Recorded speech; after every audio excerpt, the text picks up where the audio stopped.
Welcome to the workshop on race, policing and human rights. Thank you for giving up your time to be here.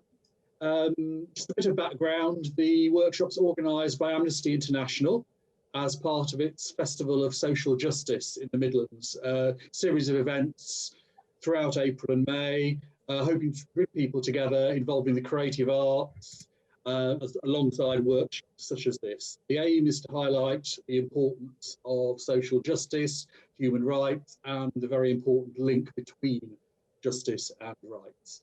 So the format today, well, we've got two main speakers, who I'll mention later on, and they'll each speak for about 25 minutes or so.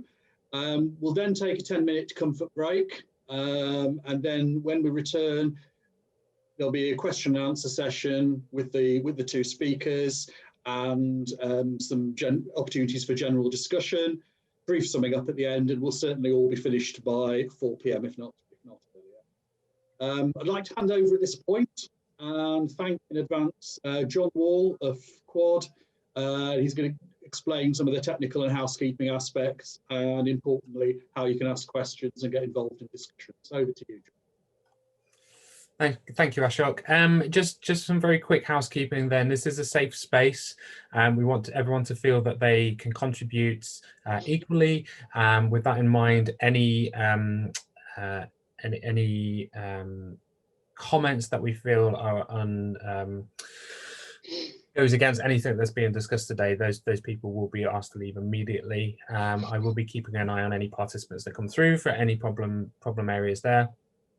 Please keep your mic muted. There will be an opportunity to ask questions and discussions after the break. If you have any questions as we go, please put them in chat and I will keep a log of them for later.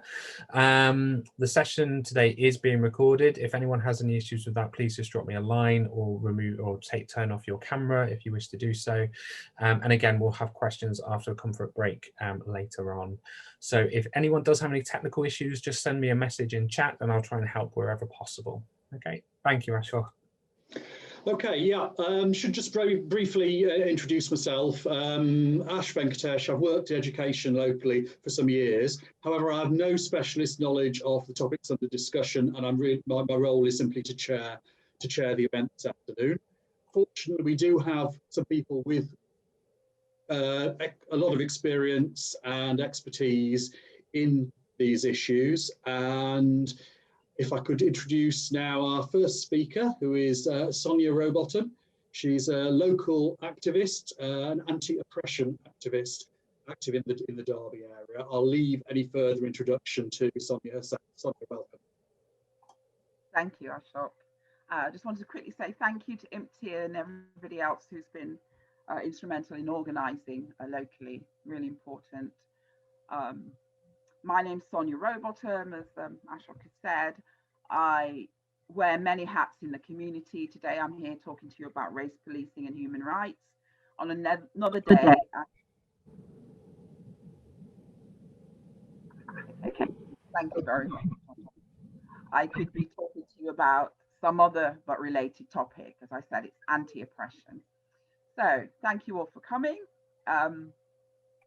I am here as chair of an organisation which emerged out of the murder of George Floyd and all the activism that happened as a result from that, from the 25th of May last year, and it has been ongoing. And that organisation is Black Community Matters. One of the things that Black Community Matters has been instrumental in doing is raising awareness, but also we co-wrote the Black Lives Matter Derby Manifesto, which was sent out to all organisations and local statutory bodies to address this local issues of institutionalised racism and other problems. Okay, so let's start then. I have a lot to get through, several hundred years of history. So let's start. Let me see if I can get rid of that. That's a bit better. And I start with a quote from Nelson Mandela. We skip to the, okay. And a quote from Nelson Mandela: "To deny people their human rights is to challenge their very humanity." Next slide, please. because I'm going through hundreds of years of history, I wanted to provide an outline so you could kind of see where I was going. So first of all, we're going to pay tribute to this day in terms of remembering Stephen Lawrence. Then we're going to look at definitions of racism, going to try to explore very briefly the roots of racism, and then to apply that, the human rights perspective, to policing. And then hopefully from my condensation of hundreds of years of history, there'll be lots of questions. Next slide, please.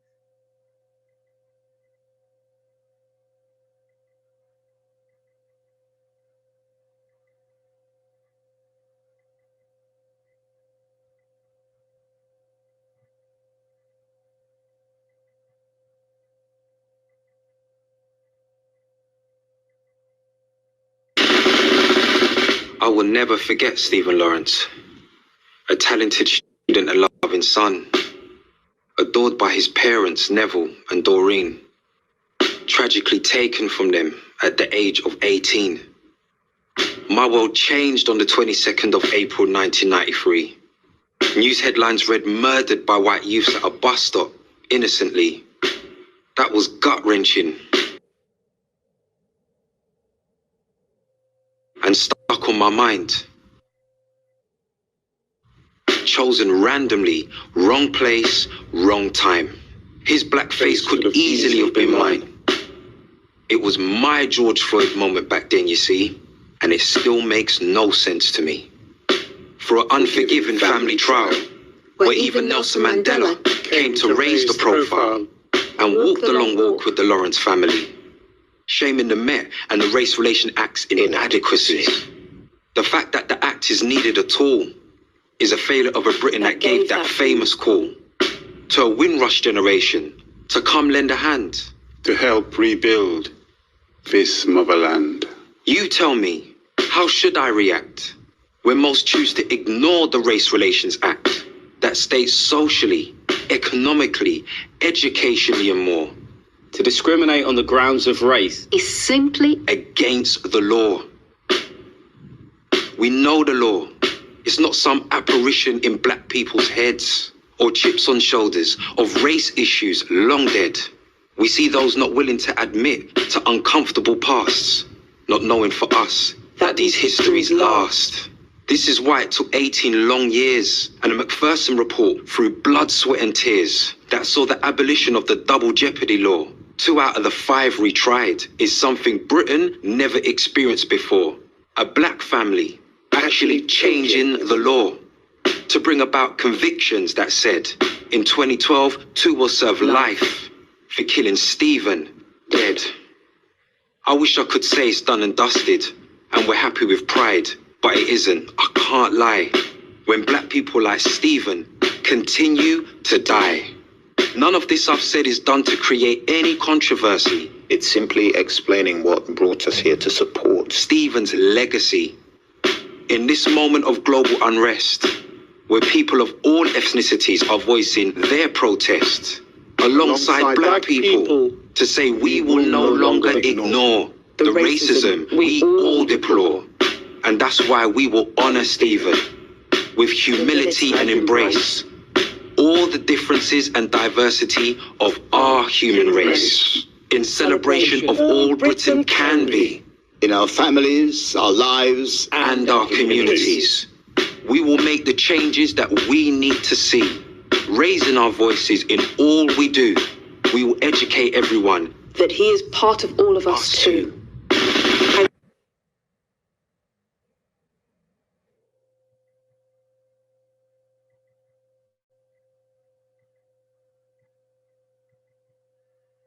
Okay, thank you. Remembering Stephen Lawrence, and that's what brings us here today on April 22nd. It's Stephen Lawrence Day, and I think it's an important legacy that he has left us, but that you would have to sacrifice your life in order to leave that legacy. And yes, it's quite poignant, so thank you. So then, I'll start with a definition then of racism. Okay. Racism. Racism is a system of social structures that provides or denies access, safety, resources, and power based on racial categories which produce and reproduce race-based inequities.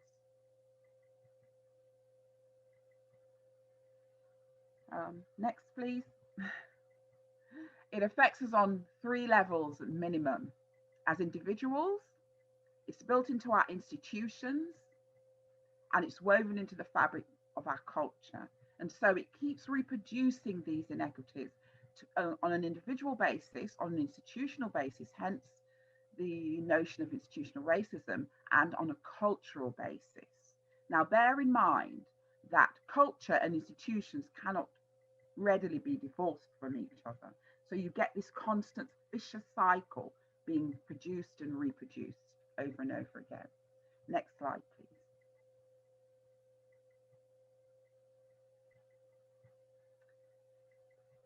In 1999, as part of Stephen Lawrence's legacy, the Macpherson report on the police response to the murder of Stephen Lawrence. And bear in mind, on this occasion, it wasn't the actions of the police necessarily that killed Stephen Lawrence. What we are assessing in the Macpherson report is their response to the murder. He wasn't treated as a victim. He was treated as a perpetrator. And a sequence of actions followed based on the way they perceived this 18-year-old black boy as he lay dying in the street, which led to, or contributed at least to, his death.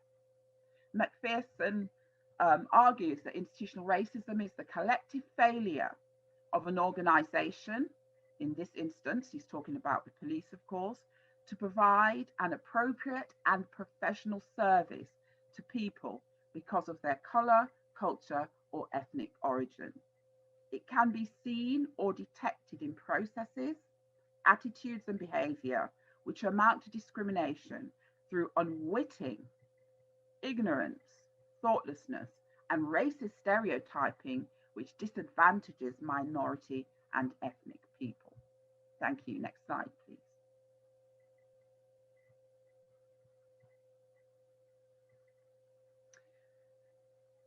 Institutionalized racism applied to policing can be described then as a tolerance of attitudes and working practices which disadvantage minorities. It doesn't mean that every officer is prejudiced, nor does it mean that no racialized minority receives good service from the police. Obviously, these things are not true. What it does mean is that something is embedded in the criminal justice system of which the police are a central part, which causes and sustains systemic injustice. That something is ignored or tolerated, and it's often linked to a working stereotype that feeds into the group. So, for example, it begins with the stereotyped assumptions about what a drug dealer might look like, then where drug dealing might take place. And if you believe, as part of your working practice, your attitudes, that Black people are more likely to deal drugs, and so Black communities are where drug dealing is taking place, and that's where the war on drugs is likely to take place. And this kind of thinking leads to disproportionate policing of certain Black areas, disproportionate stopping and searching of young Black men in particular, because that's what the drug dealer is purported to look like. And here you get unfair practices based on a stereotype, and this perpetuates systemic injustice. Next slide, please.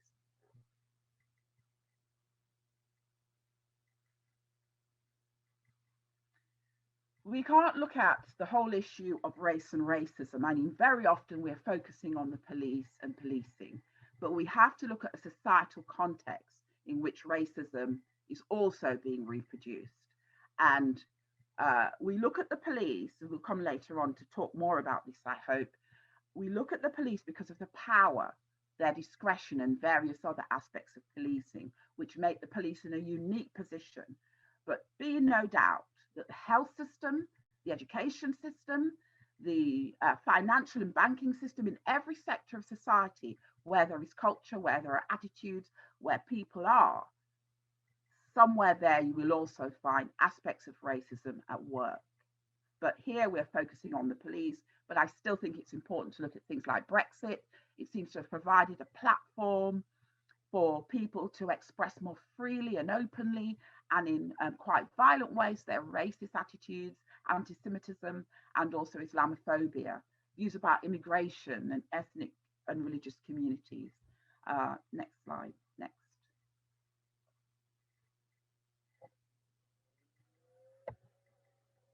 Okay. Brexit has also implications for the Human Rights Act, in that there is reform on its way to the Human Rights Act. This has real implications for the way that human rights will be, individuals will be treated. For example, the proposal is to replace the Human Rights Act as it stands with the Citizens Charter, which will be a very different thing, i.e. the Human Rights Act covers everybody. A Citizens Charter will cover only those who are seen to be citizens of this country. Add to that, next please, the hostile immigration policy, the hostile environment under which the Windrush scandal happened, and many other negative ways, such as the enforcement bans going around saying, go home, we're watching you, and so on. Really creating a hostile environment in which immigrants were made to feel scared, intimidated, and simply thrown out under the Windrush scandal. Next, please.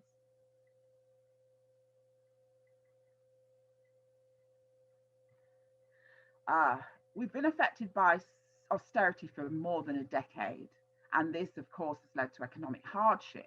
And what tends to happen when we have economic downturns is there is people search for ways of explaining who's responsible for their hardship. And sometimes, in fact, quite often, this falls to explaining their lack of jobs, their lack of housing, the shrinking of the welfare state provisions and so on immigrants. They're taking our jobs, our houses, they're taking my stuff.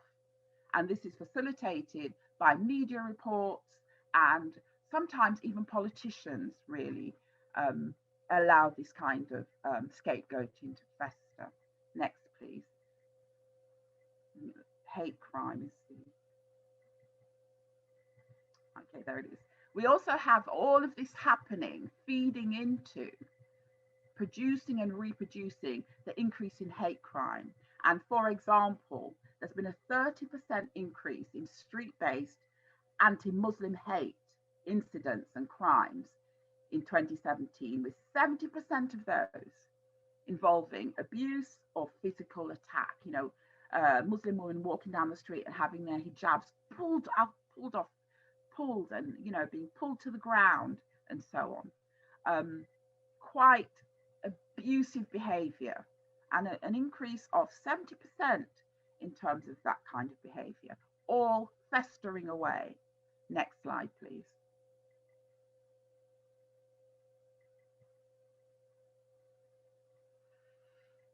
Evidence of bias in the UK criminal justice system includes racialized minorities, notably Black and then Asian, are disproportionately represented at every level of the criminal justice system, from arrests to stop and search to custodial sentences. These groups, ethnic minority groups, are disproportionately represented at every level. Between April 2018 and March 2019, there were 4 stops and searches per 1,000 for every 1,000 white people, compared with 38 for every 1,000 Black people. And this is based on the Office of National Statistics. There's also a disproportionate number of racialized minorities dying in police custody, whether it's during an arrest or actually while they're incarcerated. And the European Court of Human Rights has had to challenge and criticize the Crown Prosecution Service over its failure to prosecute any of the officers involved, or prison officers or police officers involved in any of these disproportionate number of deaths. Next, please. Next slide.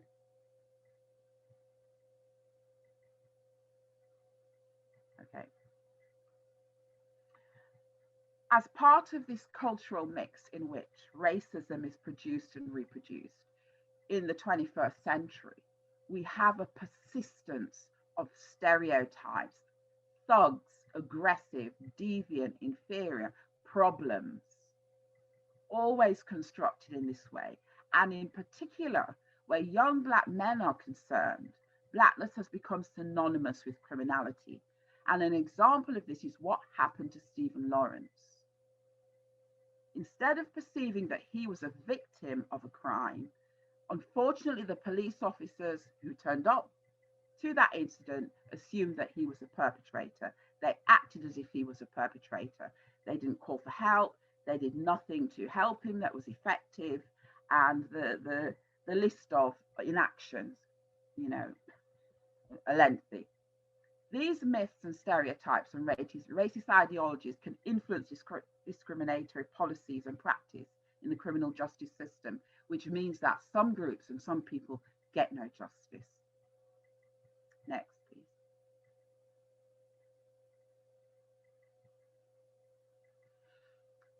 Deep breath. So how did we get here? How did we get to a position? How did we get to this place where a culture, where institutions like the police service can be described as institutionally racist? And I want you to bear in mind, as I said previously, the police did not emerge out of a vacuum. Officers come from society at large, and racism is pervasive in all our major institutions. It's just because they're in a unique position in terms of several factors, which I'll say a bit more about later, that we emphasize and why it's important to talk about the police in this context. Next slide, please, so we'll look at some of the how we got here reasons. So let's look at the roots of racism. And I'm really concerned to talk about this topic today because it's often when we talk about racism and the impacts of racism, nobody goes into the history. How did we get these stereotypes? Where do they come from? Shockingly, many of these stereotypes have their roots in science. Science, which is supposed to be objective and pure and devoid of values. It was described in hindsight as scientific racism, but actually it was called science back then. And scientific racism is the use of scientific concepts and data to create and justify, to prove things. Here, the data and concepts are proving that things that they conclude are facts. But in this case, these concepts were used to create and justify enduring ideas of a biologically based racial hierarchy. Now, please keep this in mind and don't think I'm being outlandish when I make this claim, because this is a historical fact. Next, please.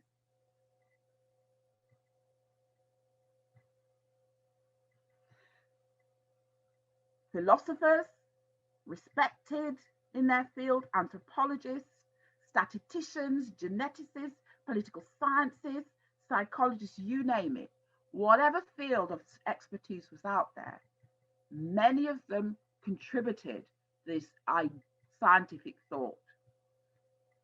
And they coalesced to support racial discrimination and determine the genetic superiority of Caucasian people, white people, over all other races, placing people of African origin time and time again at the very bottom of this hierarchy. And let's be clear, the hierarchy was not a benign description. Attributed to each of these racial categories were violent, more intelligent, less intelligent, aggressive, savage, civilized. They were the kind of attributes that were made based on this racial hierarchy. Next, please.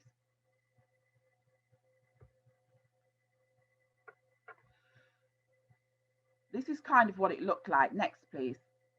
And if you look at the slide on what is my right anyway, you can almost see the evolution from what was described as a Negroid person at the extreme left of my page, right of my page, to increasingly changing, evolving into somebody who looks white. Next, please.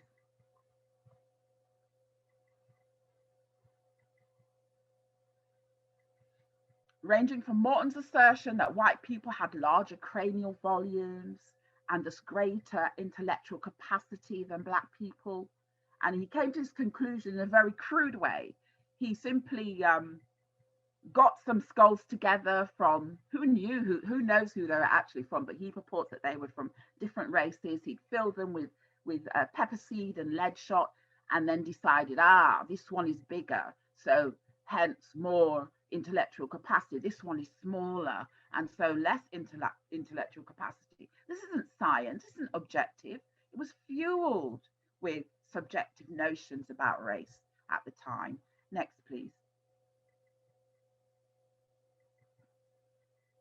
Philosophical thinkers such as Herbert Spencer, the great Herbert Spencer, great sociologist, respected sociologist, and biologists like Charles Darwin argued that in accordance with the principles of survival of the fittest, certain races and groups, in this case the Aryan, the white race, became more powerful due to innate biological differences.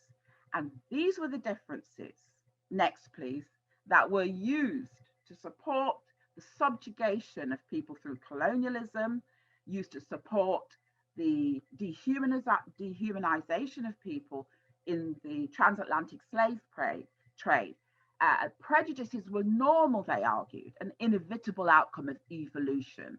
And so those that were better placed, more innately intelligent, more innately suited to survival, should have rank over those who were inferior. And as I said, these sorts of ideas of science, of men of science, and they were largely men, although there were some women that also subscribed to these ideas, but largely men, these ideas were used to justify the dehumanizing processes that would allow slavery to take place and be maintained for as long as it was. It allowed for the subjugation of everybody, every other nation, every other race, by a race that thought itself innately, biologically superior. Next, please.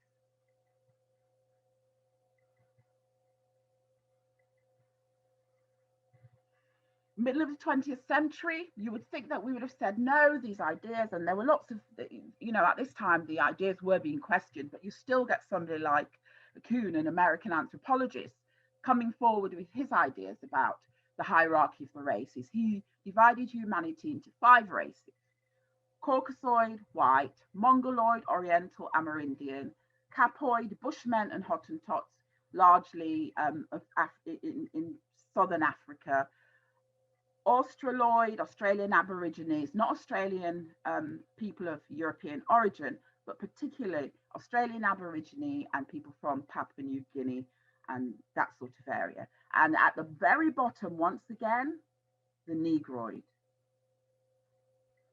Next.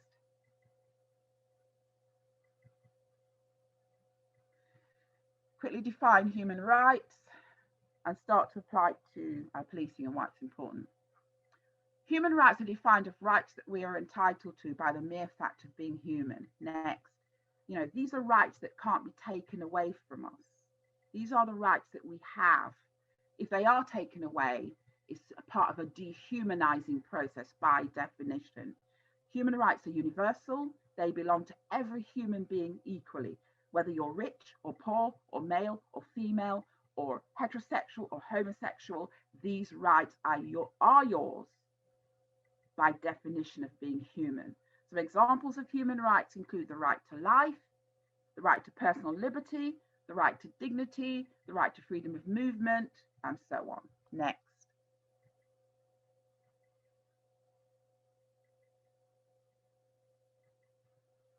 A human rights approach is really important when we talk about policing and about society in general.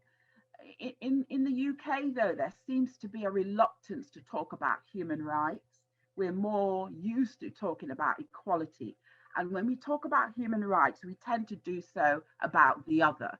So human rights violations in China, human rights violations in some developing country in Africa or someplace in Asia.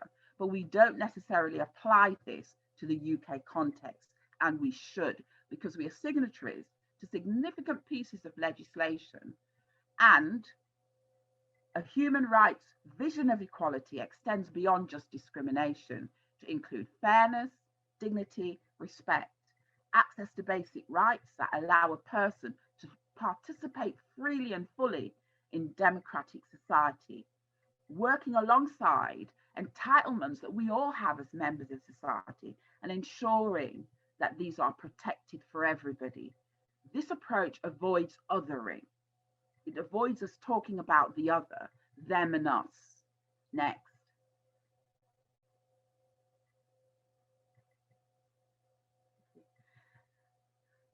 Can't talk about human rights without talking, at least touching on some piece of legislation. Just pick them all, please, John. Thank you. They'll all come up eventually. So we start with the Universal Declaration of Human Rights in the post-war, largely in response to the Holocaust and the genocide that was brought to bear during World War II. We then go on to things like European Convention on Human Rights in 1999, the UK Human Rights Act, which is under threat, the UN Convention on the Rights of Persons with Disabilities, and so on. But we can also apply human rights perspectives to the delivery of effective services. And here we begin to see the interplay between the two and how we can apply this perhaps later on to policing. So the Children Act of 1989, the Equality Act of 2010. What we also need to say quickly is that sometimes previous legislation or new legislation comes into conflict with existing legislation. So, for example, the Immigration Act of 2016 undermines Article 14 of the UK Human Rights Act of 1998, and it also undermined aspects of the Equality Act in 2010. Next, please.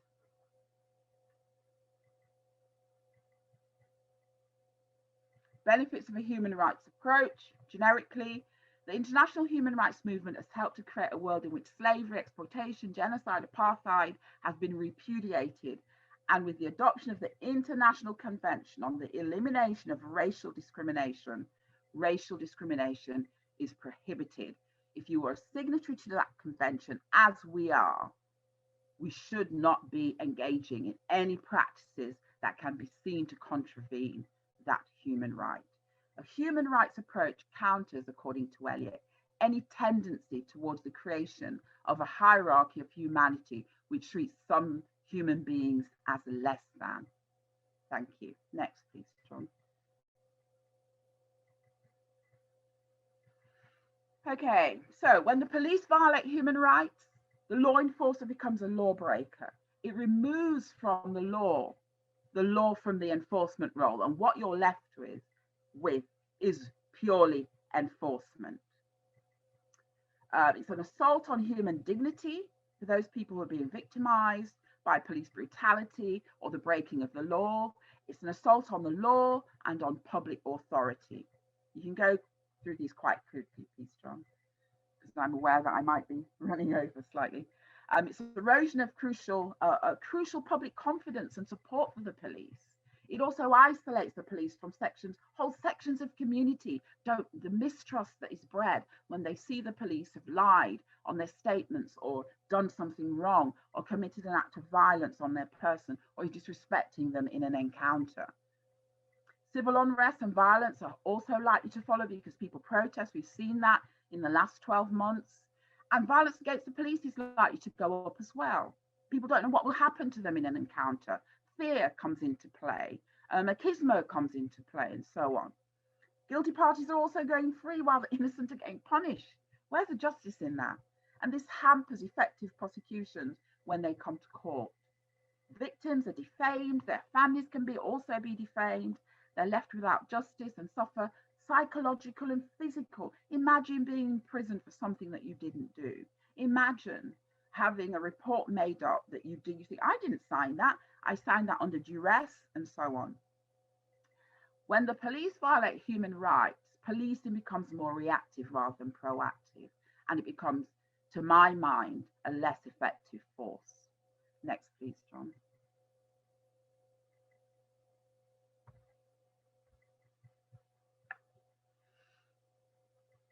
When the police respect, uphold and defend human rights, public confidence grows. People are more likely to cooperate with the police. Legal prosecutions are successful and they hold up when on appeal, when they come under scrutiny. The police are seen as part of the community, performing a valuable social function in a position to prevent and solve crimes through proactive rather than reactive policing. The fair administration of justice is served. An example set to respect the law. If the police are breaking the law, then how do we expect those who are not law enforcement officers, police officers, to treat the law? Support is also elicited from the media and from the international community. And a contribution is made, a crucial contribution is made to the peaceful resolution of conflicts and complaints. Next, please.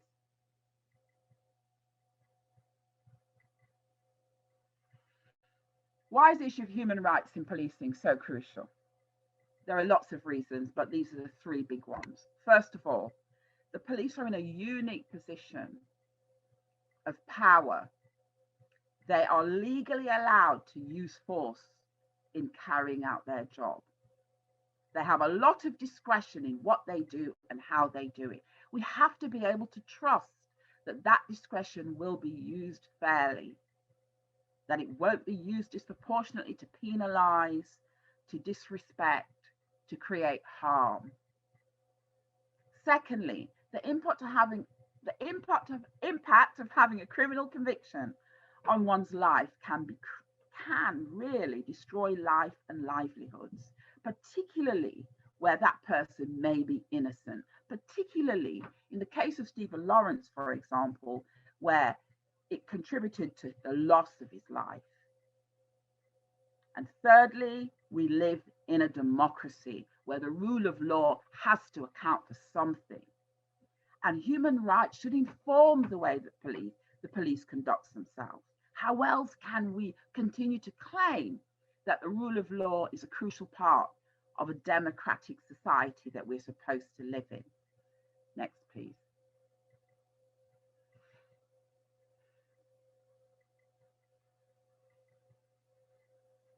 Some thoughts. Together, we've come a long way from scientific racism, although remnants of it remains in our culture, in our fairy tales, in our films, in all the culture, in our dictionaries, where the word white is synonymous with good things, the word black or dark is synonymous with bad things. Remnants of this still remains. But we are taking steps, and we have taken steps towards this dream of universal human rights. But for many, racism remains a barbaric and pervasive truth for too many people.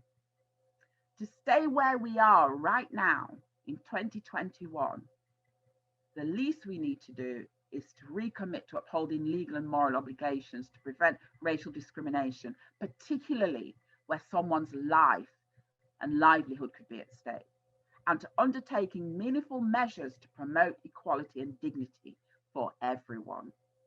To move forward from where we are, to make real leaps and bounds in terms of human rights, in terms of policing, in terms of equality and justice, we need to acknowledge the deeper roots, deeper problem embedded in racism, including the use of race as a means of categorizing humans, racial ideology that promotes racial supremacy and racial bias. If it is to be true that all people are equal in dignity and rights, we must not shy away from the hard and often uncomfortable truth and the work of addressing racism by its name. Thank you. If you just go forward, please, with the last two, please. Stephen Lawrence.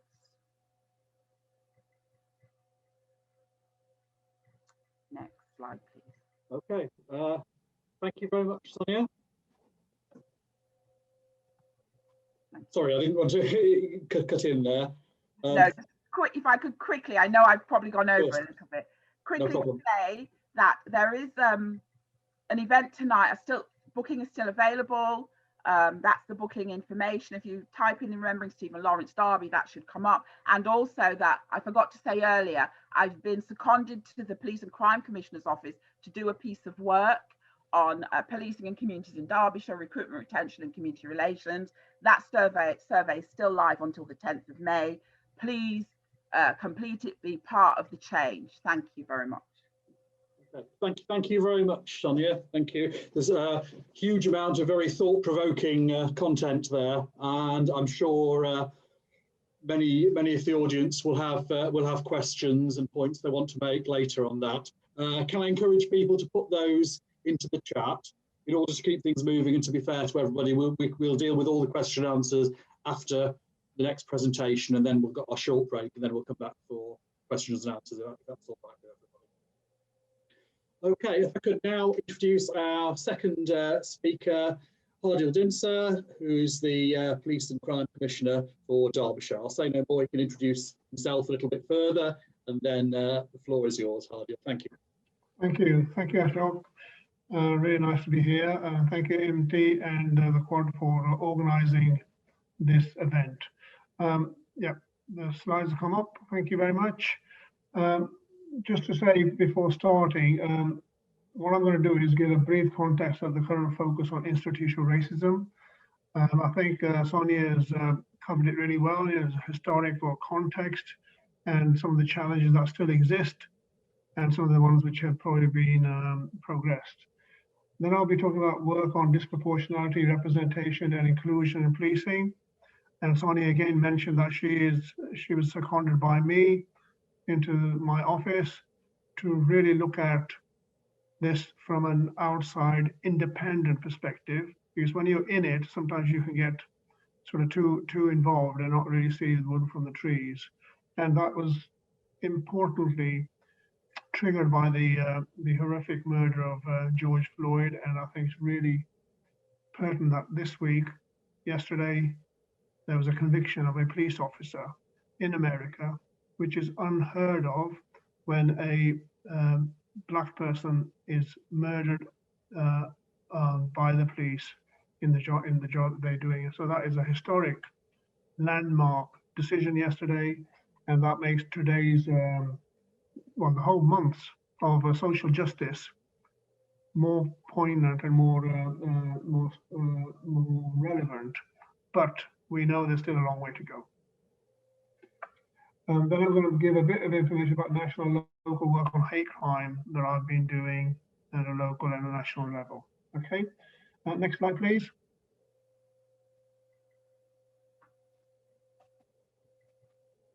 Right, so as I said, it is really poignant that we are on the 22nd of April, Stephen Lawrence Day, which is the Stephen Lawrence Foundation has set up.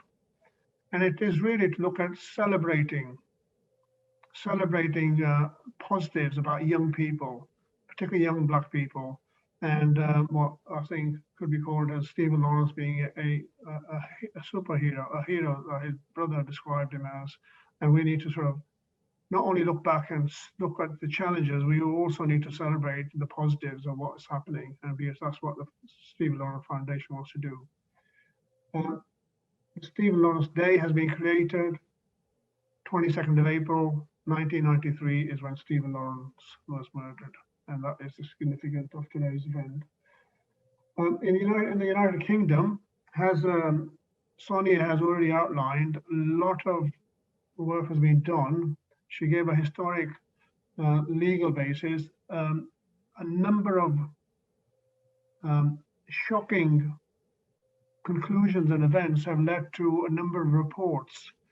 The Macpherson report Sonia mentioned, but there was before that, there was the Scarman report into police detention, which was the first significant event which said, well, what happens when people are kept into detention, and the disproportionality of how Black people are treated as opposed to white people.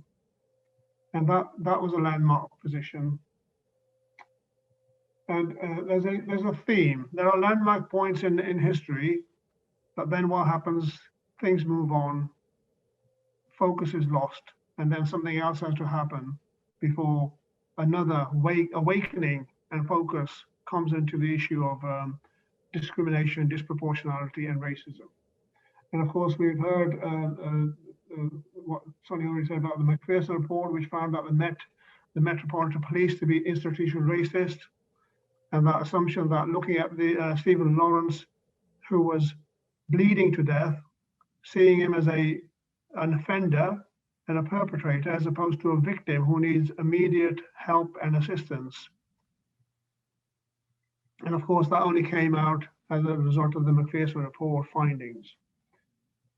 Otherwise, I think none of us would have been the wiser. Life would have carried on as before, and those assumptions and stereotypes would still perpetuate in much more extreme ways than they are, I would suggest, now, but they still exist.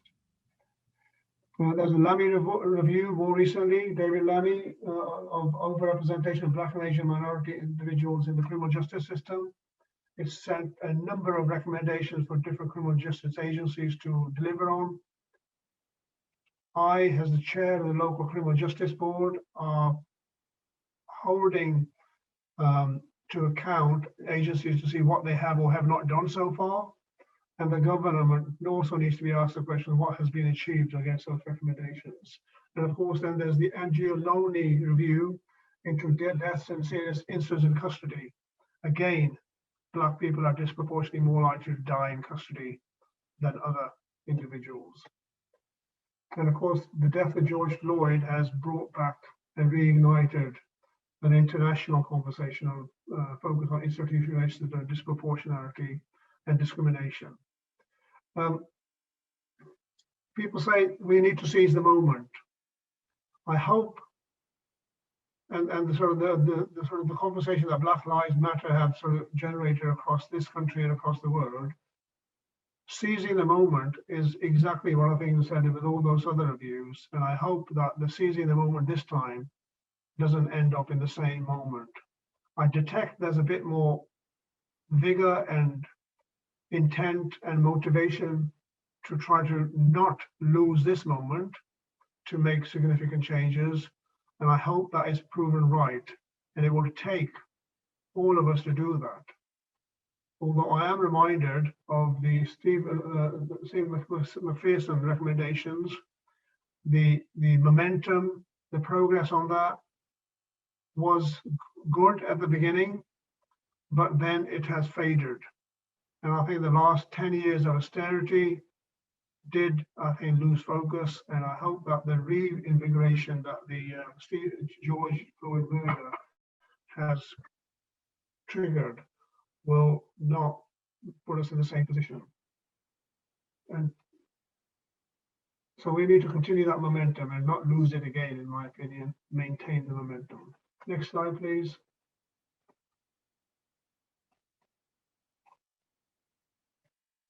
Right, I mean, disproportionality has actually been focused very much by the death of George Floyd. Disproportionality in how Black people are treated by the police. Notably, not just, but notably in America, but we have our own examples here, maybe not to the same significant degree, but that means that we do need to look at disproportionality. It was something that was measured and monitored, I would say 10 years ago, but there has been very little of that happening in the last few years, and I think we need to reinvent, review, and bring back those sort of information that can help inform what is disproportionality, where is it, and is it changing for the better or not. So as the Association of Police and Crime Commissioners lead on equality, diversity, and human rights, keeping disproportionately high in the agenda has become really important. And one of the things is about getting accurate information, accurate data, not just in policing, but right across all the services. Where are people in terms of their work, and their rank and their retention, and where are people in terms of whether they are, how they experience being dealt with by the police and other agencies. There's a commitment being given that the police and the constabulary need to get better and provide more accurate information and data collection. And that's something, one of the biggest recommendations that have come out in terms of, so we actually know what is happening. I've given a local, disparity in the, so there's been 2 reviews that recently have been significant in policing. One of them is the disproportionality complaints and misconduct. Sonia mentioned it about the lawmakers being the lawbreakers. Well, there has to be a strict, rigorous approach to anybody who breaks the law. And if they're a police officer, there should be significant consequences. And I have to say that does happen. As the Police and Crime Commissioner, people who are doing their job, an important, powerful job, they need to be able to do that within the law. And when the law is broken, swift action will and is taken in terms of removing them from the job that they are doing. And one of the things I encourage, and the Chief Constable Rachel Swan I know does, we would, any misdemeanors or anything that is seen as not doing the job as they should be doing, should be reported and a complaint made, so somebody in a position of independence within the police or outside can investigate and the allegations and then take appropriate action.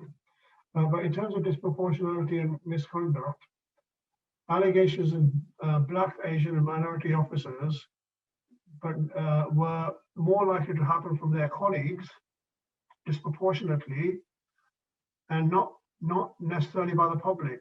The public, there's hardly any or very different disproportionality about how Black, Asian, minority ethnic officers were dealt with or seen by the public. There's no disproportionality there, but there was disproportionality in terms of how they are dealt with through misconduct and disciplinary procedures. Disproportionality in how severe the allegation was initially assessed to be misconduct. So there's the findings of this survey commissioned by the police demonstrated that if you're more likely to be reported for misconduct and discipline earlier than if you're Black and minority ethnic, or than if you're white. But subsequently, when the investigation happened, these outcomes were much lower in severity than if it was for white people. And that was something that has been asked of by Black and Asian personnel in policing for a number of years, and it's the first time a survey, a review done by the police confirmed what many Black and Asian police officers and staff have been saying for many, many years. And that affirmation is very significant. And again, is something that I and the National Police Chief Council are wanting to use as a moment to use that to improve how the organization works, particularly in terms of supervisors, how confident they are to treat people equally as opposed to disproportionately. There's also been a survey commissioned from Durham University which says that even if you get the proportionality of diverse communities in the workforce representing the public they serve, that in by itself will not be enough if the organization as a whole is not inclusive, accepting of diversity, and that the experience of people from minority ethnic groups is not a positive one, because they're less likely to stay in the organization, they're more likely to leave after 2 or 3 years. And again, that's another significant document which can be used to improve the culture of an organization, because you can get the representation sorted. If you can't get the organizational culture to be more inclusive, then the experience of those people who are part of that from diverse communities will be negative and they will not stay. I've given a local commitment to look at the learning from the George Floyd murder, the recommendations that the Black Lives Matter has put forward, and reviewing previous reviews, so that we can look at disproportionality of any form, race, religion, gender, or otherwise, in Derbyshire against the national picture. And I've commissioned the Chief Constable to provide me with, just a minute, I've lost my, to provide me with a review of disproportionality in our stop and search, in our use of force, in our fixed penalty notice use, in how we treat different ethnic minorities within the custody arena, around hate crime, and in terms of attraction, recruitment, progression, and retention. And then that last one, Sonia's secondment to my office, is another aspect of how we can look at that in a different way. That has led to 36 recommendations being produced by the Chief Constable and how we can take this forward. And I look forward to see how we can use those to improve what we are providing in terms of race and disproportionality in Derbyshire.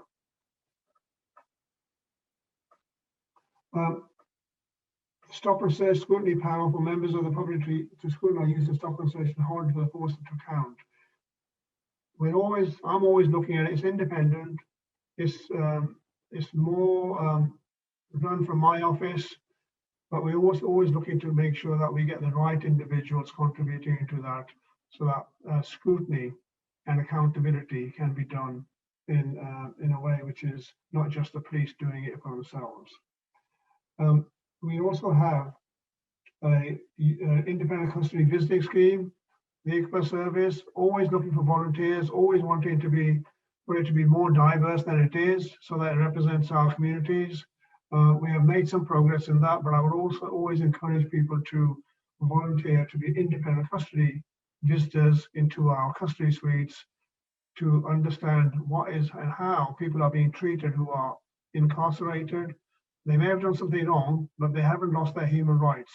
They still need to be treated with dignity and respect, and the independent custody visitors go in unannounced to ask questions of the officers and of the people in custody, just to make sure that all their rights are being met and observed.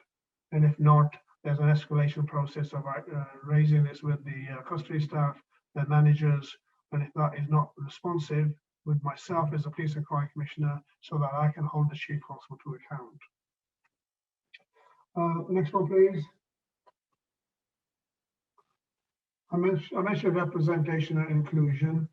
One of the things that has happened over the last, I think, 5 years, in order to improve the diversity of the workforce to represent the population they serve, the College of Policing, with the National Police Chief Council, undertook a review, bringing in individuals from operational forces from different diverse backgrounds to say what we could do positively to have actions to recruit more Black, Asian, and minority ethnic representation into our workforce, because the progress being made was slow, and we have not still reached the recommendations that Stephen Lawrence's review undertaken by Stephen McPherson recommended.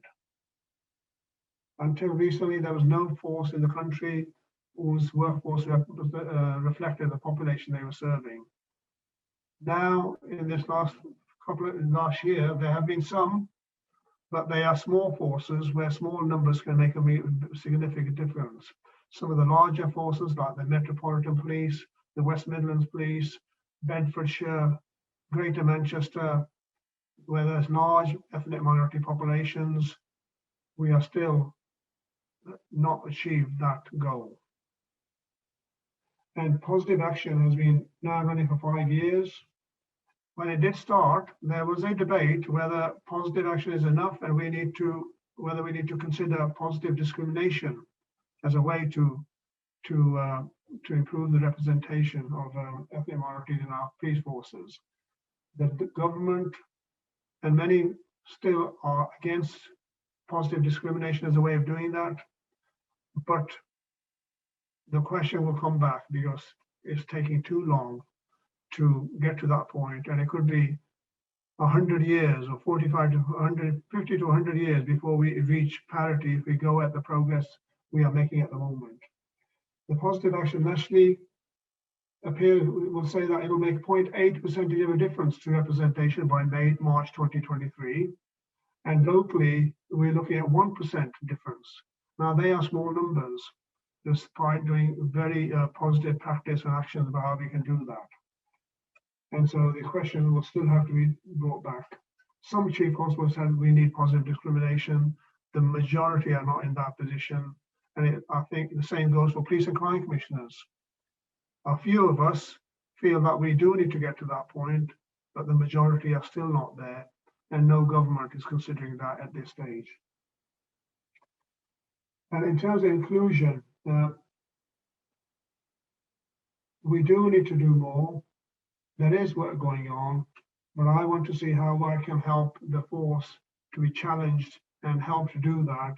And that's where Sonya has gone for 6 months into my office, and to have hopefully unfettered access and input into what the constabulary are doing and what my office is doing to help us to get some independent insight and views will help contribute towards that, towards the work that's already being done around recruitment, inclusion, and community relations and engagement.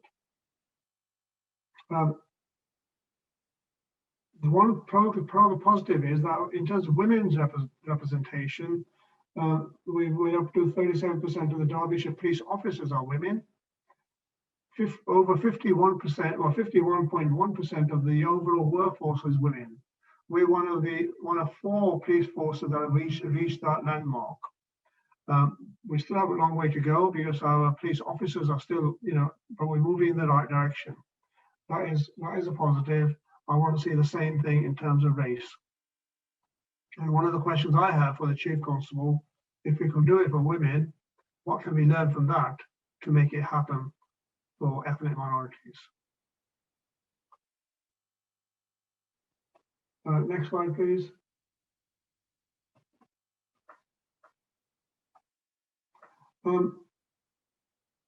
As the National Hate Crime Lead, I'm looking at social media companies to challenge their response to hate crime. Online hate crime and abuse is increasing. We know, whether it's to do with policing or otherwise, whether it's stalking, harassment, racism, other stereotyping, it's in the increase, and there's a massive conversation happening nationally about what responsibility social media have in terms of managing their platforms, and what responsibility government have. And the Law Commission, which has recently been consulting, and I have given evidence into that, they're looking at online communications. And one of the things that has to be done is the legislation which applies to offline discrimination and racism needs to be applied and made legislated for online. So there's 2 elements to work on here around racism and discrimination. One is what the platforms holders, such as Facebook, Twitter, and others are doing in terms of how they're managing people who make comments on there. And secondly, about what can be done through legislation to bring up to speed online legislation with offline legislation. The pandemic has also created more vulnerabilities and discrimination, and we need to be aware of that. The hate crime strategy is being updated by the Home Office and the NCLG, but it keeps getting delayed. And it's something that we need to continue to keep on, because the hate crime strategy does need updating, and it can be informed how we tackle these issues going ahead. In terms of the response from the APCC to the Law Commission review, which I led on, we've supported a simplified single hate crime act so that all hate crimes are at the same level. We've called for an amendment to the definition of race to include migration and asylum status. And we've called for an updated understanding of transgender, non-binary and intersex identity in hate crime legislation, and intersectionality of all those forms which can compound racism and discrimination. And support for, we've also highlighted support for criminalizing stirring up hatred without using explicitly threatening or abusive words. There's a lot of that happens on the online platforms. A lot of it generated from right-wing groups in America using technology and online platforms which reach out further and wider than just America. Next, please.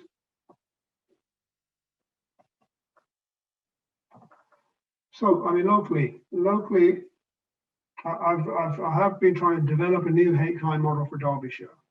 If I say to you that when I became Police and Crime Commissioner for Derbyshire in 2016, the amount of funding that was being spent on hate crime and support for hate crime was £16,000 for a third-party online reporting system contracted from Stop Hate UK. And that was a contribution from the police, the City Council and the County Council. That can only be sticking plaster, in my opinion, and that was my view when I became the Police and Crime Commissioner.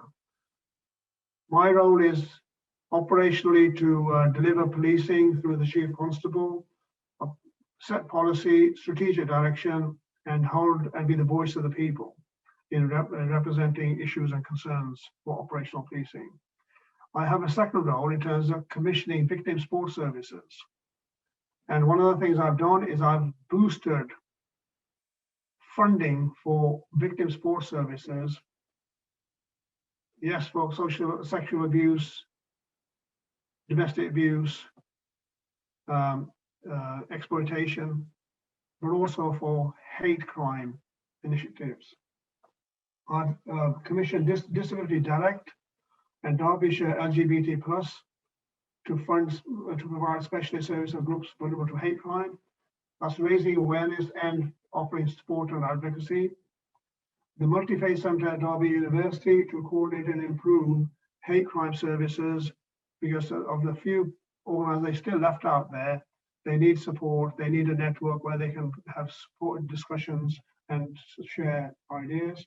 And I've also worked with Tell Mama, an organisation which is looking at Islamophobia online in particular, but nationally, and I've partnered with them to provide input into how Islamophobia is tackled in Derbyshire. The Derbyshire Constabulary have a specialist hate crime coordinator.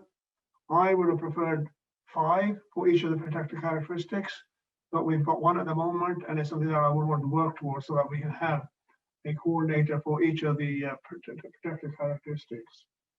And expanding hate crime reporting is a top priority because no force in the country are doing it accurately enough, and we want to be the first to do that.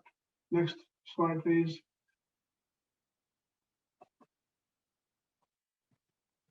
In addition to the funding, which I think I will count now, the funding I give to those 3 organisations is something like £130,000 compared to the £16,000 that was funded for hate crime when I first got elected by other agencies. So that is a move in the right direction, but we're still developing that model of how we can support people who are suffering hate in Derbyshire. I have also given some innovation funding to Tell Mama to fund a CCTV in taxis for awareness raising of hate crime and drop-in surgeries for trust building between police and victims. It's been well received. It's only a pilot. I'm hoping that the findings from that will demonstrate the positive nature of putting CCTV coverage in all taxi cabs so that any abusive behavior can be captured, made available to the police for prosecution, and give security to the taxi drivers who predominantly are going to be Asian, predominantly probably Pakistani in Derby City and some of the Chesterfield, for example. And we want to make sure that we provide support and confidence for them to do their job without abuse and racism and discrimination. I've worked with the Muslim Welfare Association of Chesterfield and North Derbyshire and funded them to do a network of Muslims in the area to increase their confidence and report, which doesn't happen as much as it should do in Chesterfield. And the Black Communities Matters and Open Doors Forum funded to employ youth ambassadors to undertake community outreach work, again, to generate more discussion, generate more awareness.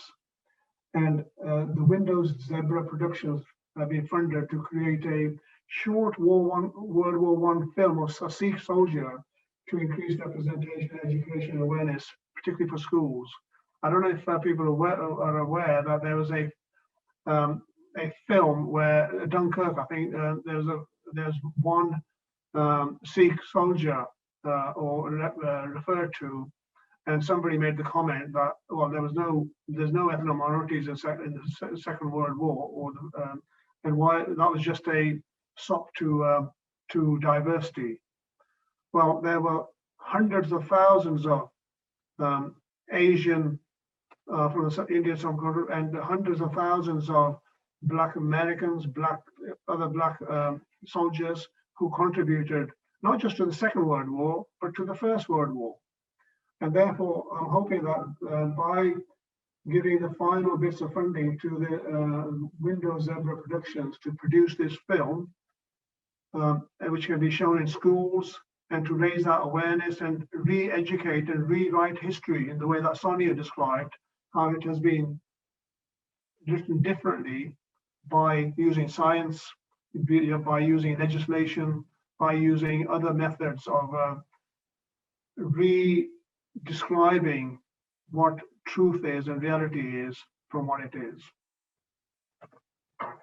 Right, I mean, the Vulnerability Fund is much wider than that, but I think there are some snippets of the sort of things that are being used around what we're talking about to improve social justice, particularly in the race and disproportionality field.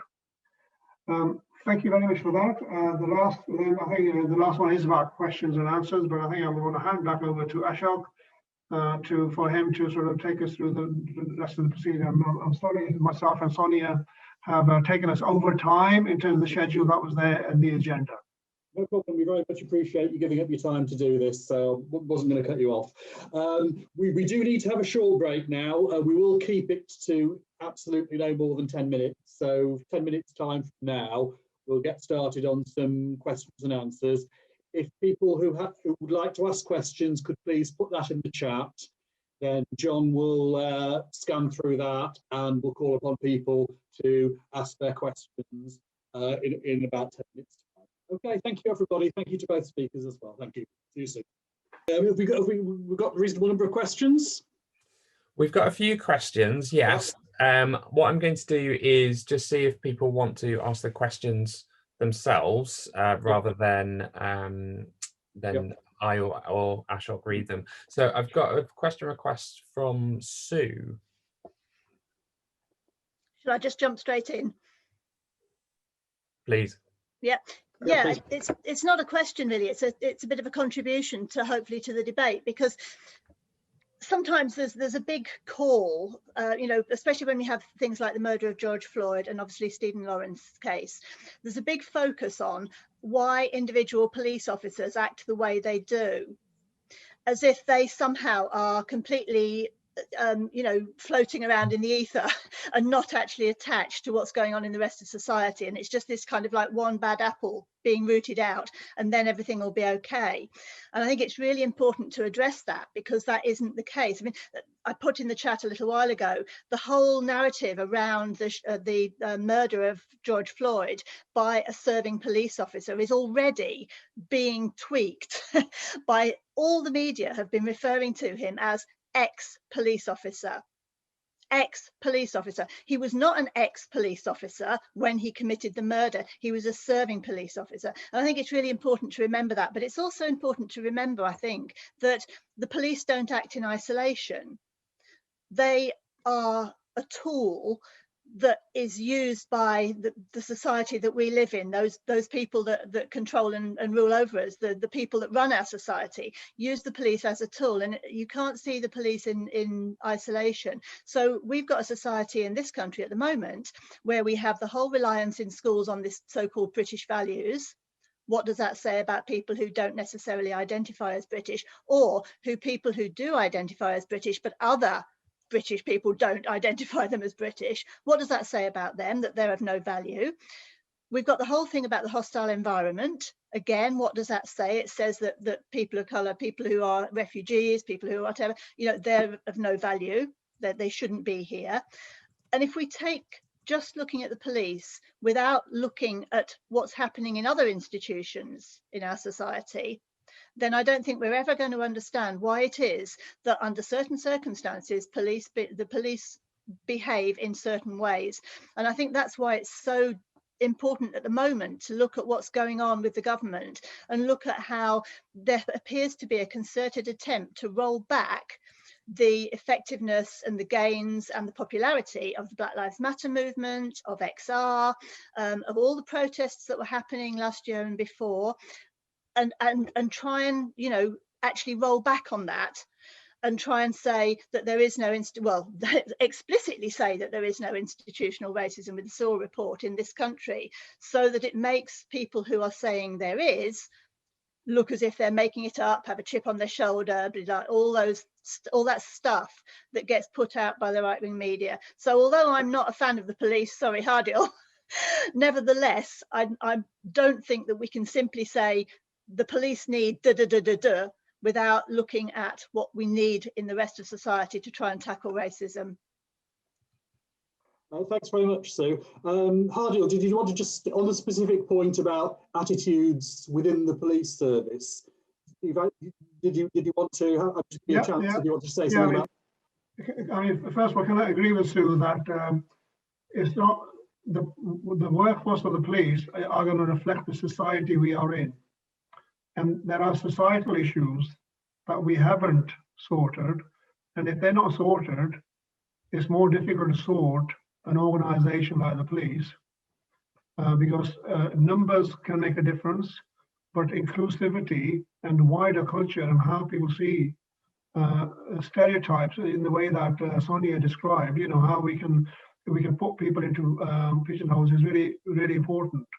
Individual attitudes can and are being dealt with, but that doesn't mean there won't be more and there aren't others.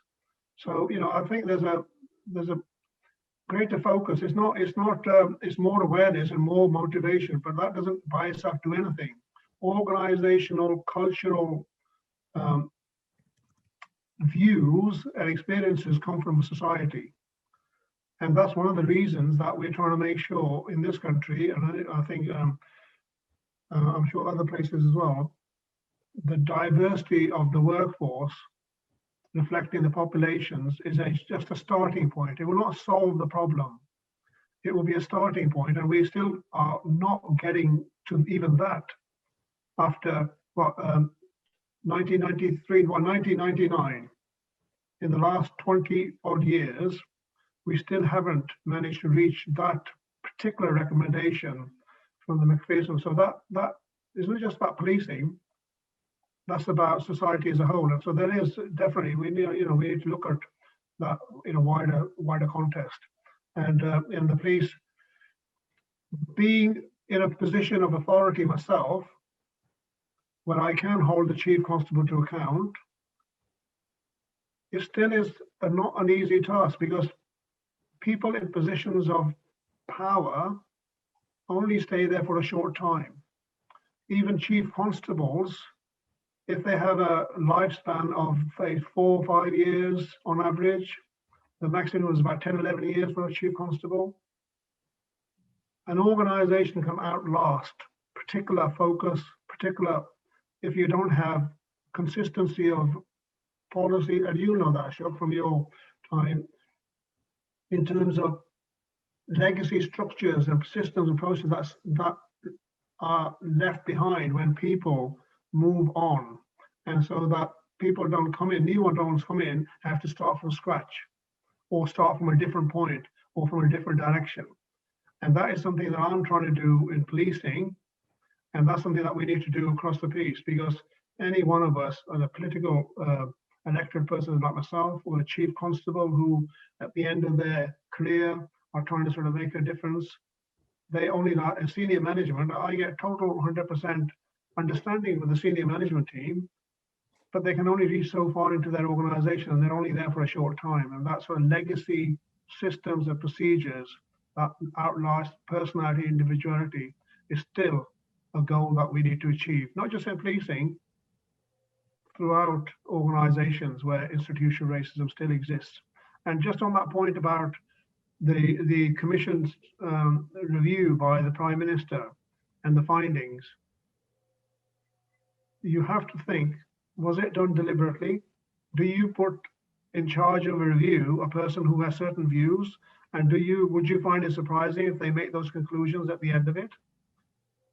You know, was that something to sort of say, was that, and some people do say this, was that a way of actually creating the them and us?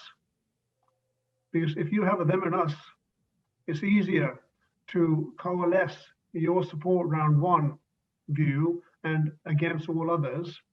And that often works quite well to get people shouting about, angry about a conclusion, rather than saying, that's not important, our reality has not changed, we still need to do what we need to do in terms of tackling and exposing institutional racism where it is, because the lived experiences that exist, a review cannot just write it away. And I think we need to be, I personally think we need to be careful not getting into an argument and move away from our reality of what we already know and how we need to progress working with that. Thanks very much, Hardyal. I'm aware we want to give plenty more people a chance to have their say. John, have we got anybody else? Yeah, we've got a question from John Dolan Bourneville. John, do you want to ask your question directly?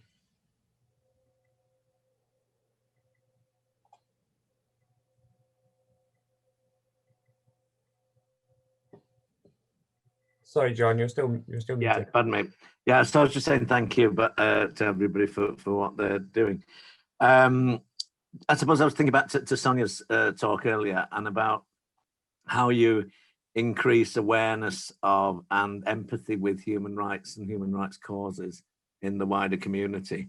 Because it seems to me that it's often seen as at best boring and at worst, you know, disliked, shall we say, disapproved of. And I'm thinking, therefore, how do you get more people to understand? You know, your own presentation, it was a very complex issue. There's a lot to know, a lot to learn. And I've heard some of that before. Now, I needed that refresher today. So how do you have any ideas? I mean, there's no one answer, I know that, but ideas about how you increase understanding and awareness and empathy, and not just schools. I always have to say that, because every time there's a problem, well, we must get the teachers, you know, and they get landed with a society's every problem. What other things can we do? Thanks very much, John. Sonia, did you want to briefly come back on that? Oh gosh, it's a big one. If I had the answer. No, I'm sorry. But thanks for asking that. I have to start with children, not per se schools, but children, because I feel that children, the education of children is critical to countering and combating ideas that become set when you're an adult. And I think it's much more difficult to change an adult mindset than it is to counter discriminatory views and values in a child. But I think that if there's one thing that I would say to the schools that they should do, is to introduce into every aspect of the curriculum, and I'm sorry I'm talking about schools, I will talk about some other stuff very quickly, critical thinking. Because once you teach a young person how to think critically, they will apply that to everything. Nothing will go unquestioned. But in our schools, we purposefully don't encourage critical thinking. We apply the kind of learning that is the opposite to critical thinking. And that transcends throughout the whole of society, where you get the turkeys voting for Christmas. Sorry to use that analogy. There's people that are vegans, but you literally get working class people, for example, voting for policies that are anti their own position, because they aren't thinking critically about what voting for A, B, or C might mean, what that position, how that impacts on their lives, on their jobs, on their incomes, on the education of their children. So I have to go back to school, sorry. With regard to empathy, ideas of what to do otherwise, I can only say that, you know, as I watch the images of George, the elation with which that diverse crowd received the verdict around George Floyd, I can say that just step back for a minute. And how we encourage that, I don't know. And try to observe what you're seeing, what you're hearing. Forget the stuff you've read about. Forget what the papers are saying. And to some extent, it is critical thinking that I'm asking people to engage in. But it's easier said than done. There are parts of the population that will never change their mind because it's so entrenched. It's a difficult one. I might have a better answer when I've thought more about your question, John. And yeah, thank you. And then just come back with a tiny supplementary or a bit of information. It was interesting because last night here in Bumble in Birmingham, we had another event to do with the festival around fake news and the way it damages human rights. And the issue of critical thinking came up again from the speaker then as an area of, way of addressing some of this, and particularly in the context of the curriculum. And the thing about a lot of activity that we undertake, whether it's imprisoning ex-police officers, I liked the comment about the ex-police officer. They're all post hoc, they're all after the event. And I think fundamental change needs something more subtle. Now, last night, just briefly, the approach to education curriculum in Finland was mentioned. And I think a lot of people are aware that Finland has a very creative approach to child learning and child development, which we don't in this country. We have a very mechanistic, sort of almost Victorian, here's how you do it because you'll need to do this to get a job, rather than this is what you need to get to be a human being. So maybe you could talk to the educationalists, police commissioner, and get your partners in the education world to start pressing for a change in the way we learn and the way we teach. Well, the learning is what matters, not the teaching. John. Dr. John Wall, any more on your list? Yeah, we have a question from Vanessa and then Imti.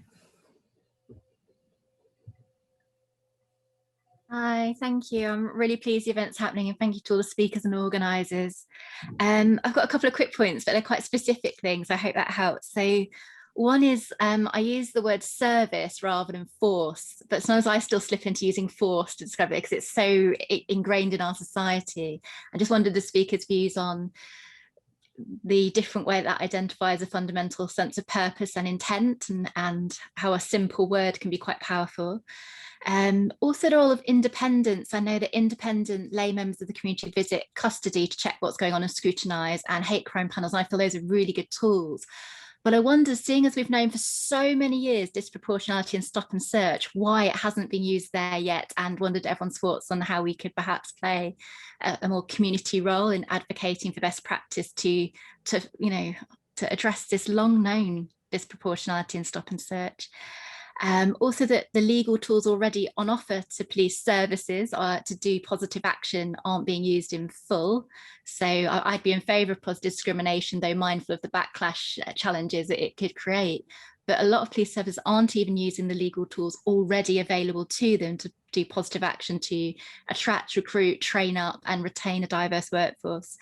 And particularly to Hardyal, it was great to hear about some of the brilliant initiatives looking at anti-racism work in Derbyshire. But as it's Stephen Lawrence Day and I've met his parents and will never forget the experience, I feel it's important to say it's important to talk more about specifically anti-Blackness and what we're doing to counteract it specifically feels important. So thank you. Good. Vanessa, Hardyal, over to you for a minute. Yeah. There's a lot of questions there, Vanessa, but I think they're all relevant and important. In terms of positive action, yes, I mean, I think positive action is a tool of good practice collated from all over, and in terms of recruitment in particular, it is being used, but it can be used more effectively, and that's why we're trying to see how we can make the momentum go further. But the best examples right across, it is making a difference, but not a significant difference. I have to say, there's a lot of work being done. For the first time, a lot of money being put behind it, resources, senior leadership, but it's still not having the impact despite that. But more can be done. I totally agree with you. Yeah, we need to continue to do that. We need to 20 years ago, there was more outreach than there is now. Actually, I worked there 20 years, so I know there was more. I think maybe Vanessa, we're talking about two things there. You're talking about engagement with the local communities. But if you're talking about positive action in terms of what's happening in the organisation, how they are actually treating the diversity of their workforce and then trying to get more in, there are things being done, but I think that in terms of engagement with the local communities, that has not been as effective. And the review I just said the other day, but that was undertaken by the Chief Constable, identified that we are not connecting with our communities as well as we should do. So I totally agree that we can do more around positive action.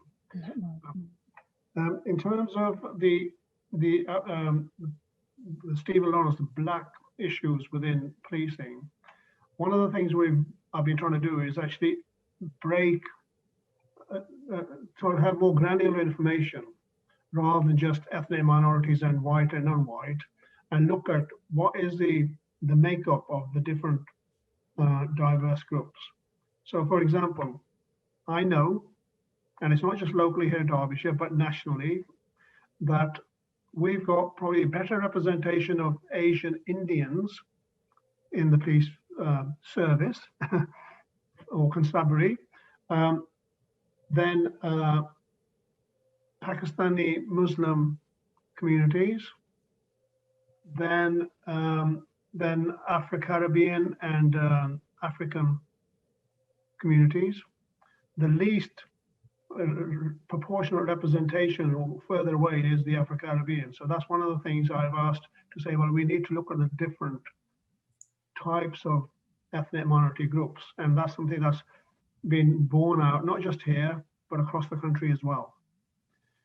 And within that, it's interesting to note that people of dual or mixed heritage, they do better than Afro-Caribbean and African groups. And one of the things, well, why is that the case? That they are sort of more, in fact, they're the only ones which are at parity. So that's another bit of granular information that's been pulled out. Again, not locally, it's been done nationally. So those are the sort of questions that are being asked in terms of that space. And it's been something that I've been conscious of from the beginning, and sort of, and that needs more work doing. And but that's known, that's information, and we need to know. So the focus has much on how do we retain Afro-Caribbean individuals, recruit them more, give them more confidence to join the police, and then once they're in, to retain them and progress in their careers upwards. Yeah. And then going up, we've only had one ethnic minority chief constable in this country. That was a black person in Kent, about 1996, I think, for a 6-year term. That was there's only one chief constable that's been appointed so far who has been black, and sort of black in the terms of black Afro-Caribbean heritage as opposed to others. So that's something that's being looked at in that sense. And have I missed anything that you said? Any other bits, Vanessa? I think the stop and search, I just quite, I know Yeah, you've done some great work with lay members on custody. Could this be an area we could add it to? Yeah, so stop and search. I mean, right from the beginning, when I became the Deputy Police and Crime Commissioner, I wanted to have particular, for the reason in particular interest in stop and search and the disproportionality. We have got disproportionality in Derbyshire, but not as much as the national picture. We do have a panel, which is independent, as I say. It used to be run by the police. We're doing that, but it can still be, and I said that in my presentation, it can still be more independent people as part of that. They have made some strides. For example, they use video, body-worn video footage to see how police officers are dealing with stop and search. So if there's good practice, that's being sent back to say, this is really good. This is how it should be done. And if it's bad practice, that's sent back to say, look, these individuals need to be helped, trained to progress. So, but I think we can do more. And I think that's a conversation I'm more than happy to have in terms of how we involve more independent people in the stop and search panels that we have. We have one of the better ones, but we have still a long way to go in terms of making it as independent and scrutiny focused as possible. Thanks very much, Hardyal. John, did you say Imti had a question? Imti? Yeah. First of all, thank you very much, both of the speakers. Sorry, did you want Bob to go next, John? Well, in order, it's Imti and then Bob. Okay. Ask you to be as brief as you can, please, Imti, because we're obviously running. Okay, thank you very much. In a week in which Amnesty International has apologised for institutional racism, do we have to work on the basis that every progressive organisation, and I'm in about a dozen of them, is probably institutionally racist? And if so, how do we correct it? Because I've worked in hospitals and education where you have diversity training, but it's done as a tick box mentality. And I imagine within progressive organisations, progressive people are very defensive of their attitudes when they're being questioned. Yep, thanks very much, Imti. I'll just leave that one hanging there rather than go to a speaker first, because I know Bob has a question he wants to ask as well. So we'll go to Bob now, please. Hi, thanks for that. Sorry, not so much of a question, more of just a few points I'd like to quickly make if possible. And apologies, I've been with you throughout most of the session and I had a call to take a call, so I've missed the last 15 minutes. So some of this may have already been covered, but I just wanted to say, I think certainly the part I heard, we were starting off perhaps with an assumption, and that was that we all are aware of what our human rights are, but I'm not so sure that's the case. Correct me if I'm wrong, but I think the two key kind of acts that we're kind of talking about are the UK Human Rights Act 98 and Equality Act 2010. So I read both a few years ago for the first time, and to be honest, I can't really remember all of the definitions within them. I might be wrong again, someone might correct me, but I don't believe human rights as part of the curriculum are taught in primary schools, and I don't believe it's mandatory within secondary schools either. And it feels to me that children kind of probably are taught these things, and for whatever reason, I forget them as soon as they become adults. Perhaps they're not being taught how human rights can help them in their everyday lives.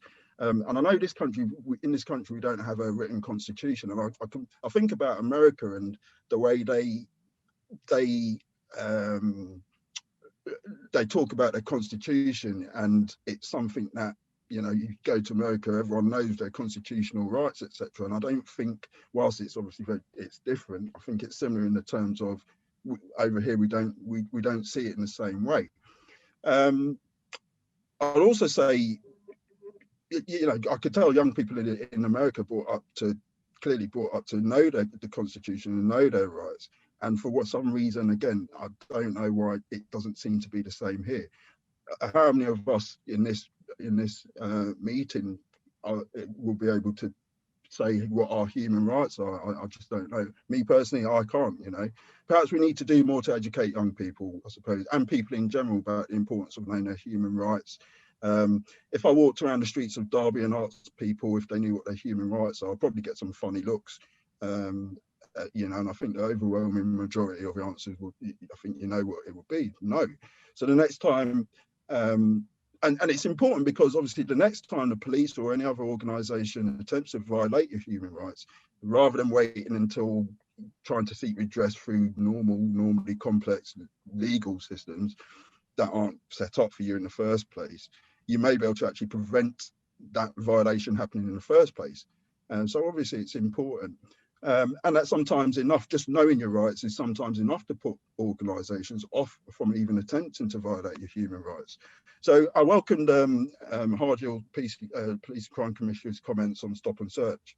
In particular, local disproportionality review and the national disproportionality in the misconduct process. I think they're very important. What I'd end up finish by saying is when I was a young black youth, I remember often sitting with a group of friends in the park, and as soon as we would spot a police car in the area, we would just scatter, run off in different directions for no reason at all. It wasn't because we had committed any crimes or in the process of committing a crime. It was just because we wanted something to do, just for a laugh. And I don't know whether young black youths today still do similar things, but I'll be surprised, quite frankly, if they didn't. And whilst it shouldn't be an excuse, if myself and my friends had a community centre to go to play pool, listen to music, socialise, etc., and just generally hang out, we wouldn't be sat in the park looking for something to do to pass the time. And I do understand the police have a difficult job to do because of the way I know I was and the way I interacted with the police when I was younger. It's a difficult job. So I cannot speak on their behalf, but I also believe that they would argue that targeting is based on intelligence rather than racist attitudes in general. As a black man, I have to be honest and say that I do understand the argument. It's an understandable argument to make, especially when I think of my attitudes to the police when I was younger. However, if the police are stopping more people from certain ethnicities, then they have to be able to evidence it. They have to be able to evidence it. To me, that will mean releasing figures, breaking down. And again, I don't know what figures are released at the moment, so apologies if this is already out there, but the need to release figures on the breakdown in numbers of people being stopped by racial groups, and releasing figures on the, not just that, but the outcomes of those searches, meaning of those stops, how many went on to be arrested and charged with a crime, for example. So the issue of racism and perceived racism has to be addressed by both sides simultaneously, and we should continue to keep that at the forefront of my mind. So in summary, all I'll say is that we all must do more and keep thinking that we ourselves must do more, rather than just looking to others as much as perhaps we do. Thanks. Thanks very much, Bob. I'm aware we're just about out of time there. Sonya, you haven't had a chance to come back for quite a while. Is there anything you would like to say in summing up? And then I think perhaps we need to wind things up. Okay, just quickly, thank you, Bob and Impti. Massive areas to respond to. But I particularly want to say about the assumption of human rights. No, they're not taught in schools. They're taught at university level. And even that's invariable. It's not always at the same standard. In this country, we prefer not to talk about human rights. As I said in my talk earlier, we talk about equality, and we use human rights to talk about developing countries, what's happening over there. And I think this is a massive mistake in terms of educating people, as you've said, Bob, about their rights, what they are, that they have remedies beyond the local courts, the national courts, that they have remedies overseas in international courts, because we are signatories to international conventions to which they apply. Unfortunately, with Brexit, though, some of those remedies are about to change. And because if we abolish the Human Rights Act and we no longer have recourse in terms of the European Court, there are debates about what will happen, but these might be set to change. And regard to Impti, I think sometimes, Impti, that in terms of progressive organizations, these are sometimes the more difficult because they feel that they are where it's at in terms of being on the right side. And sometimes people in so-called progressive organizations have really entrenched views which they don't recognize. And if you don't recognize them, if you're not opening up your mind to the possibility that you might be racist, sexist, you name it, whatever kind of ism, then you're not going to be receptive. That's the other guy, that's the right wing. And that's a massive mistake and assumption that we do make. And that creates that creates entrenched views. Sorry, I'll leave some time, hopefully for Hardyal to say something. Thanks very much, Sonia. Okay, I think Hardyal, did you want to come back? Yeah, just quickly, Bob's points were really important. In terms of everybody doing something about stop and search, can I just direct people to, there is a monthly data information that's put on the website for the police about stop and search. Do have a look at it. And I'm always interested in whether it's actually giving the right information, enough information, and what you think could be improved by what is being made available there. So please, everybody, have a look at that, see whether it's easy accessible or not, and then look at it and see whether it gives enough information or you think more needs to be put in there. So that's just an ask of everybody. Thanks very much, Hardyal. Can I just say thank you not only to Hardyal, also to Sonia, in particular to John, who sorted out the technical side of things and made sure things run smoothly, and to Binti for setting up this event, and to all of you for giving up your time to be part of it. So we've all had a lot of food for thought arising from today, and thank you very much for taking part. Thank you. Thanks, everyone. Bye-bye. Thanks, Ashok. Thanks, Imti.